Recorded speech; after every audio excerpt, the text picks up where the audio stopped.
Hello বন্ধুরা, আজকে আমি চলে এলাম এই চীনা হাঁসগুলোকে সঙ্গে করে নিয়ে। আজকে আমি আপনাদের চীনা হাঁসকে এই গম খাওয়াতে চলেছি। আর আজকে কুয়াশা খুব, এই দেখুন আঁধার হয়ে রয়েছে। এটি ব্যাপক পরিমাণ কুয়াশা পড়েছে আজকে, এবং আজকে নির্বাচনের আগের দিন। তো আপনারা জানতেই পারছেন যে আজকে কী বার। তো আজকে এত কুয়াশা পড়েছে যে সকাল 8টা বেজে গেছে, তাও এত কুয়াশা এখনও রয়েছে।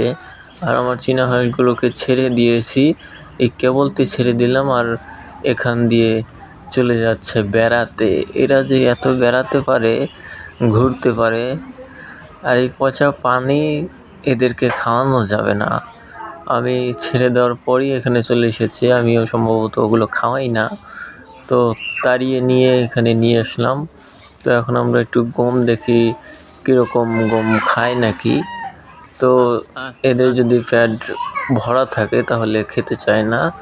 তো এই দুটো হলো মেয়ে, ফিমেল, এবং এগুলো ভালোই গম খায়। এবং এই যে দূর পেরে যে এসেছেন দেখছেন, এগুলো এখন ভালোই গম খাচ্ছে, এবং গম খাওয়া কিন্তু উপকারী। হ্যাঁ, এদের যদি আপনি ভালো মতে গম খাওয়াতে পারেন তাহলে আপনার হাঁসগুলো অনেকটাই হ্যাপি থাকবে। এবং ডিম যদি পারে আপনার হাঁস, তাহলে এই গম খাওয়ালে আপনার হাঁস অতি দ্রুত ডিম আসবে এবং ডিম ভালো পারবে।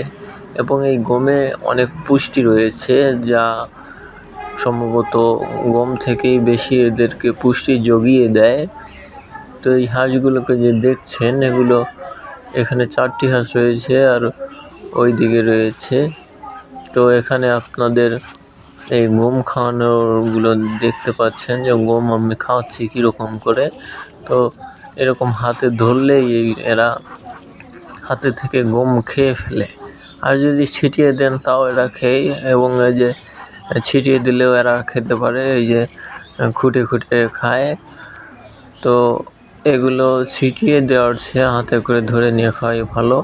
আর এগুলো সম্ভবত ভরা পেট রয়েছে, কেবল ছেড়ে দিলাম তো সেই জন্যে গম ভালো করে খাচ্ছে না। আর আমি ইদানিং ধরে তাও 5-7 দিন হলো আমি এদেরকে গম খাওয়াইনি, সেই জন্য অভ্যেসটা কেটে গেছে। তো অল্প অল্পই গম খাচ্ছে। তাও এদেরকে 2-3 দিন যদি ভালো মতে গম খাওয়ানো যায় তাহলে এরা আবারও চালু হয়ে উঠবে, আবারও গম খেতে শুরু করবে।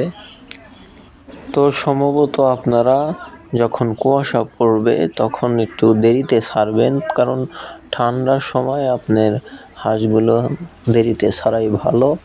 ঠান্ডার সময় আবহাওয়া যদি ঠান্ডা থাকে তাহলে হাঁসের ঠান্ডা লেগে যেতে পারে, এবং এগুলো আপনি একটু মেনটেন করে চলতে পারবেন যদি আপনার হাঁসগুলোকে সুস্থ রাখতে চান। আর এই গমগুলো যে খাচ্ছে দেখছেন, এগুলো অনেক পুষ্টিকর খাবার রয়েছে। এগুলো আপনি যদি মেনটেন করে প্রতিদিন এদেরকে 1 মুঠ হলেও খাওয়াতে পারেন তাহলে আপনার চীনা হাঁস অনেকটাই ভালো থাকবে, এবং কোনো পুষ্টির ঘাটতি পড়বে না। এবং এই চীনা হাঁসগুলো অনেকটাই পুষ্টি যদি এদেরকে দেওয়া হয় তাহলে এদের ডিমের ক্ষেত্রে এবং এদের বেড়ে ওঠার ক্ষেত্রে অনেকটাই কার্যকারী। এবং এখানে যদি আপনারা এদের পাশাপাশি ভালো মানের খাদ্য খাওয়াতে পারেন, এবং ভালো মানের গম এবং ভুসি যেটি রয়েছে এবং ভুট্টার গুঁড়া, সেগুলো আপনি যদি ভালো মানেরটা কিনে খাওয়াতে পারেন তাহলে আপনার যে কোনো হাঁসই হোক না কেন সবই এমনি অতি দ্রুতই গ্রো করবে। এবং এই হাঁসগুলো আমি অনেক দিন ধরেই পালন করছি, ছোট্ট অভিজ্ঞতার কারণে আপনাদের কাছে শেয়ার করি।